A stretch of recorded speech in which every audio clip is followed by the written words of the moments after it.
3 YouTube சேனல்கள் வியாபாரத்திற்கு இருக்கிறது. தேவைப்படுபவர்கள் இந்த எண்ணுக்கு தொடர்பு கொள்ளுங்கள். வணக்கம். இரவோடு இரவாக மோடியால் நியமிக்கப்பட்ட தேர்தல் ஆணையர் மதிப்புக்குரிய உச்ச நீதிமன்றத்திடம் கதற இருக்கிறார். தயவு செஞ்சு நீங்கள் எந்த நடவடிக்கை எடுத்துறாதீங்க, நாங்களே பேசி சரி பண்ணிக்கிறோம், ஒன்றும் பிரச்சனை இல்லை, எல்லாத்தையும் சரி பண்ணிக்கலாம் அப்படின்னு சொல்லிட்டு நீதிமன்றத்திடம் கெஞ்சி கூத்தாடி இருக்கிறார் மோடியால் இரவோடு இரவாக நியமிக்கப்பட்ட தேர்தல் ஆணையர். ஏன் இந்த நிலைமை? தேர்தல் ஆணையத்திற்கும் தேர்தல் ஆணையத்தினுடைய பொறுப்பில் வருபவர்களும் ஏன் சந்தேக நிழலில் இருக்கிறார்கள்? மோடி ஆட்சி பொறுப்பிற்கு வந்ததற்கு பிறகு தேர்தல் ஆணையத்தின் மீதான நம்பகத்தன்மை பெரும்பாலான இந்திய மக்களுக்கு போனதற்கான காரணம் என்ன? சரி, இப்போ எதற்காக தேர்தல் ஆணையர் கெஞ்சி கூத்தாடி இருக்காரு அப்படின்னு நீங்கள் பார்த்தீங்கன்னா 2 மனுக்கள். ஒன்று திரிணாமுல் காங்கிரஸ் கட்சியை சார்ந்த மஹுவா மொய்த்ரா அவர்கள், மற்றொன்று ஒரு ஜனநாயக சீர்திருத்த சங்கம் அப்படின்னு சொல்லக்கூடிய ஒரு தொண்டு நிறுவனம். இந்த 2 பேரும் தனித்தனியாக 2 பொதுநல மனுக்கள் மதிப்புக்குரிய உச்ச நீதிமன்றத்தில் தாக்கல் செய்திருந்தாங்க. அதில் அவங்க என்ன சொல்லியிருந்தாங்க அப்படின்னா, நாடாளுமன்ற சட்டசபை தேர்தல்கள் முடிந்த 48 மணி நேரத்தில் வாக்குச்சாவடி வாரியாக பதிவான வாக்கு சதவீத விவரத்தை தேர்தல் கமிஷனின் இணையதளத்தில் வெளியிடுவதற்கு உத்தரவிட வேண்டும். இதான் அவர்களுடைய அந்த மனுவில் குறிப்பிட்டிருக்கக்கூடிய விஷயம். அதாவது ஒவ்வொரு வாக்குச்சாவடியும், இந்தியாவில் சட்டமன்ற தேர்தல் நடக்கட்டும், பாராளுமன்ற தேர்தல் நடக்கட்டும், எது நடந்தாலுமே ஒவ்வொரு வாக்குச்சாவடியிலும் பதிவான மொத்த வாக்குகளுடைய சதவீதத்தை தேர்தல் நடந்து முடிந்து 48 மணி நேரத்தில் வாக்குச்சாவடி வாரியாக தேர்தல் ஆணையத்தினுடைய இணையத்தில் பதிவிட வேண்டும் என்று சொல்லியிருந்தார்கள். இது தொடர்பாக உச்ச நீதிமன்றம் என்னன்னா, கடந்த மாதம் 17ஆம் தேதின்னு நினைக்கிறேன், அன்னைக்கு தேர்தல் ஆணையத்திற்கு ஒரு நோட்டீஸ் அனுப்பியிருக்கிறாங்க. உடனே தேர்தல் ஆணையத்தினுடைய சார்பாக உச்ச நீதிமன்றம் அதெல்லாம் நாங்கள் சொல்ல முடியாது, அதெல்லாம் பண்ண முடியாதுங்க அப்படின்னு சொல்லியிருக்கிறாங்க. உச்ச நீதிமன்றம் கோபத்தின் உச்சிக்கு சென்றிருக்கிறது, நடவடிக்கை எடுப்பதற்காக களத்தில் இறங்கியிருக்கிறது. இப்போது மோடியால் நியமிக்கப்பட்ட தேர்தல் ஆணையர் என்ன சொல்லியிருக்காருன்னா, ஐயோ தயவு செஞ்சு எந்த விதமான நடவடிக்கை எடுத்துறாதீங்க, நாங்கள் அவங்கள்ட்ட பேசுகிறோம், அவங்கள வர சொல்லுங்கள், மனுதாரர்களை வர சொல்லுங்கள், இந்த மாதிரி கோரிக்கை உள்ளவங்களெல்லாம் வர சொல்லுங்கள், நாங்கள் உட்கார்ந்து பேசுகிறோங்க, பேசி சரி பண்ணிடுறோங்க அப்படின்னு தேர்தல் ஆணையர் கெஞ்சி கூத்தாடி இருக்கிறார் உச்ச நீதிமன்றத்தில். நான் என்ன கேட்குறேன், ஏன் மஹுவா மொய்த்ரா நீதிமன்றத்திற்கு செல்கிறார்? ஏன் ஒரு தொண்டு நிறுவனம் நீதிமன்றத்திற்கு செல்கிறது? ஏன் இந்திய மக்களுக்கு தேர்தல் ஆணையத்தின் மீது சந்தேகம்? ஒரு சின்ன உதாரணம் சொல்கிறேன். அதாவது வாக்குப்பதிவு முடியுது, சரியா? வாக்குப்பதிவு முடிந்த அன்னைக்கு 60% வாக்குப்பதிவு மொத்தத்தில் பதிவாயிருக்குன்னு தேர்தல் ஆணையம் சொல்லுது. அடுத்த 24 மணி நேரத்தில் தேர்தல் ஆணையத்தினுடைய வெப்சைட்டில் 60% இருந்தது 66% அதிகரிக்கிறது. 6% வாக்குகள் அதிகரித்திருக்கிறது. இது எப்படி சாத்தியம்? வாய்ப்பில்லை. அங்கே தேர்தல் ரிசல்ட் வருது. இப்படி ஒரு மிகப்பெரிய சந்தேக நிழலில் ஒரு அறிக்கையை வெளியிட்டிருக்கக்கூடிய தேர்தல் ஆணையத்தினுடைய செயல்பாட்டுக்கு பிறகு அந்த மாநிலத்தினுடைய தேர்தல் முடிவுகள் வருது. தேர்தல் முடிவுகளில் பாஜக வெற்றி பெறுகிறது. இது எப்படி சாத்தியம்? கடைசி 5 மாதங்களில் தேர்தல் நடப்பதற்கு 5 மாதத்திற்கு, அதாவது இப்போ ஒரு மிட்டில், ஒரு வருஷத்தினுடைய மிட்டில் நடக்குதுன்னு வைங்க. மிட்டுனா இப்போ நீங்கள் ஜூன் வச்சுங்க, ஜனவரி மாதத்திலிருந்து இந்த மிட்டு வரைக்கும் ஏறத்தாழ 70 லட்சம் வாக்காளர் பட்டியலில் சேர்க்கப்பட்டிருக்கிறார்கள். அதற்கு முன்னாடி 5 வருடங்களில் கூட அவ்வளோ வாக்காளர்கள் சேர்க்கலை. கடைசி 5 மாதத்தில், தேர்தலுக்கு முந்தைய 5 மாதங்களில் ஏறத்தாழ 70 லட்சம் வாக்காளர்கள் சேர்க்கப்படுகிறார்கள். அதுவும் ஒரே வீட்டில் 1000க்கும் அதிகமான வாக்குகள். எப்படி? இதுக்கெல்லாம் இன்றைக்கு வரைக்கும் தேர்தல் ஆணையத்திட்ட பதில் கிடையாது, எதுக்குமே பதில் கிடையாது. ஹரியானா தேர்தல் முடிவுகள் குறித்துள்ள சந்தேகத்திற்கு பதில் இருக்கிறதா?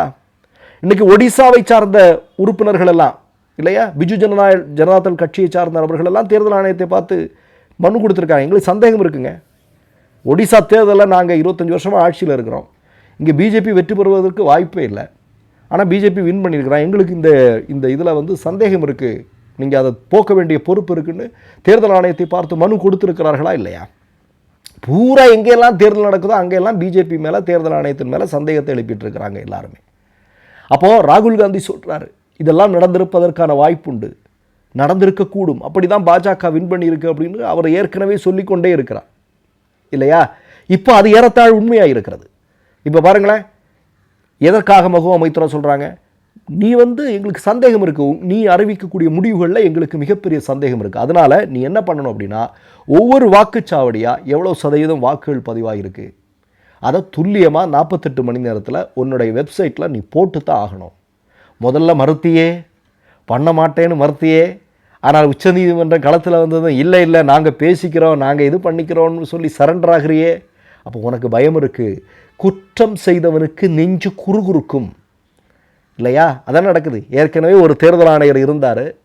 அவர் என்ன என்ன என்ன சொல்லிட்டு போனார்? எப்பா நிம்மதியாக நான் ஓய்வெடுக்க போகிறேன்ப்பா, இப்போ இவ்வளோ நாள் பட்ட கஷ்டம் போதுமப்பா, என்னெல்லாம் பண்ண வேண்டி இருக்குன்னு அவர் மனதில் புலம்பிட்டு அவர் போன காட்சியை நம்ம பார்த்தோமா இல்லையா? எத்தனை தேர்தல் ஆணையர்கள் பதவிக்காலம் முடிவதற்கு முன்னே ரீசன் சொல்லாமல், காரணங்கள் சொல்லாமலேயே பதவியை ராஜினாமா செய்த காட்சி நடந்ததா இல்லையா? இதெல்லாம் மோடி ஆட்சியில் நடந்ததா இல்லையா? இதே ஓட்டிங் மிஷினில் பிரச்சனை, இதை நம்ப முடியாது அப்படின்னு சொல்லிட்டு முதலாக இந்தியாவில் கோர்ட்டுக்கு போனவன் யார்? ஆர்எஸ்எஸ்காரன் தான். ஏன் இந்த 11 வருஷமாக ஆர்எஸ்எஸ்காரன் ஓட்டிங் மிஷின் மேலே சந்தேகம் இல்லை அவனுக்கு? ஏன் இல்லை? ஓட்டிங் மிஷின் தயாரிக்கக்கூடிய நிறுவனங்கள், தொழிற்சாலைகள், அதனுடைய தலைமை பொறுப்பில் ஆர்எஸ்எஸ்காரனை நியமித்தது யார்? எதுக்காக நியமித்தீர்கள் சொல்லுங்க பார்ப்போம். பட்டப்பகலில் சிசிடிவி கேமரா ஃபுட்டேஜ் இருக்குது. ஒரு கட்சி வெற்றி பெறுகிறது, ஆம் ஆத்மி கட்சி வெற்றி பெறுகிறது மேயர் தேர்தலில், சண்டிகர் மேயர் தேர்தலில்.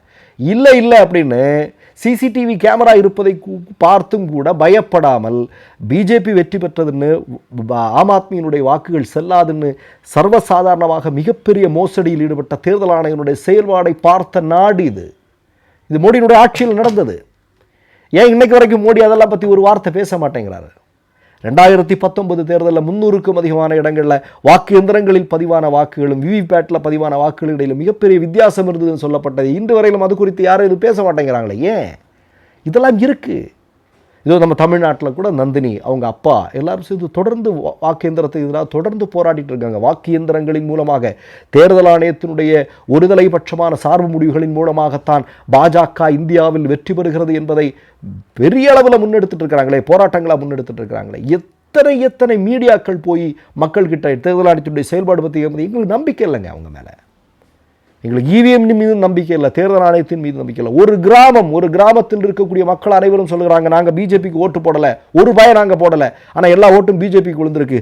எங்கள் கிராமத்தில் நீங்கள் மறுதேர்தல் நடத்தணும்னு மிகப்பெரிய போராட்டம் நடந்த வரலாறு இப்போ சமீபத்தில் நடந்ததா இல்லையா?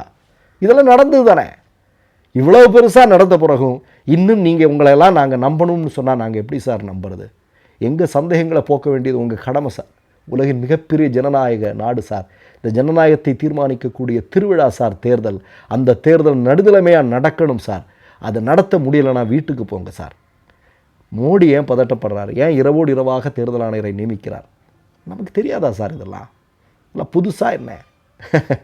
மற்றொரு நிகழ்வில் சந்திப்போம். நன்றி, வணக்கம். மை நேம் இஸ் ரெட் சேனலை சப்ஸ்கிரைப் பண்ணிக்கோங்க. அதுக்கப்புறமா பக்கத்தில் இருக்கிற ஜாயின் பட்டனை கிளிக் பண்ணீங்கன்னா ஒரு நியூ பேஜ் ஒன்று ஓப்பன் ஆகும். அதுலேயும் ஜாயின் பட்டனே கிளிக் பண்ணிக்கோங்க. அதில் பார்த்தீங்கன்னா credit card, debit card options இருக்கு. இதில் உங்களுக்கு விசா, மாஸ்டர் கார்டு, ரிப்பே அப்படின்னு 3 ஆப்ஷன்ஸ் கொடுத்துருக்காங்க. அதில் நீங்கள் எந்த கார்டு சூஸ் பண்ணுறீங்களோ அந்த கார்டோட நம்பர் என்டர் பண்ணிக்கோங்க.